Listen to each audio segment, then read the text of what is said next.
and the beast is about to come out. Is it?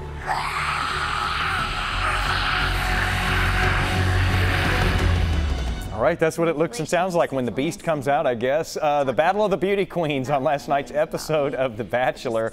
Here for the recap this week and a dude's perspective on last night's episode, because we have fun with this, is digital journalist Landon Haaf. And Landon, this was sort of the theme throughout last night, these two pageant contestants going at each other here, and they say that beauty is on the inside, but we didn't see a whole lot of that last night. No, we did not. So there are two Miss America pageant contestants, one you just saw there making that crazy face, Miss Alabama, Miss North Carolina. Two beauty queens, not bound to get competitive at all, right? Wrong. Jason will take a peek at the mental state of one of these girls when the other gets more attention. We should have some sound here. It is hard to see him developing a connection with her because I know her. I'm like befumbled. I mean, I don't know another word. That's why I'm like so shook. We don't know any other word but befumbled, Jason. So I would say maybe a real word would be a good place to start. You saw it there in that teaser clip. This is what the full tank of rage looks like. I don't know if you've ever seen that on a date, Jason, rage. But I hope not. And I've caused rage on dates, but never like that. Befumbled, an interesting word, you're right. But, you know, for people who, you know, there are a lot of people who criticize the whole series, The Bachelor here, but they did actually have a grown-up date last night.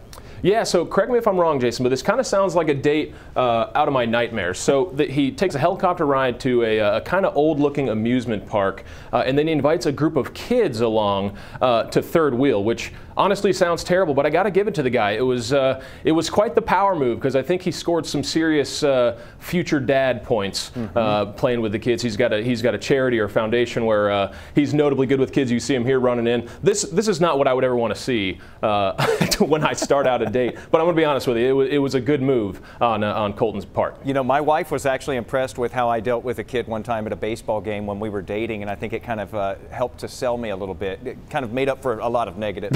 Great minds think alike. We also, though, we had this group date last night, and this is something I've never experienced, at least in my dating life, is getting anyone to pull a car to prove their love for me. Yeah, so any personal trainers, fitness coaches, maybe look away. I was watching this group date that they had thinking, my gosh, did they sign waivers for this? I had visions of my father when I was a child telling me, lift with your knees, Landon. Look at the form on this tire lift. How much back can you possibly, look at that. That's like a 200-pound tire, and she's lifting exclusively with her back. Wow. So it doesn't seem like a good idea. These girls are lifting more than their body weight, and there we see one of the girls being told to pull a limo, which Chris Harrison said it on TV, the worst idea in television history. It seems like maybe that should have gotten vetoed, but here we are. I would never pull a limo for anybody. I'm sorry, it's just a bad idea. Landon with the dude's perspective on The Bachelor this afternoon. Thanks for wrapping that up for us today. You bet.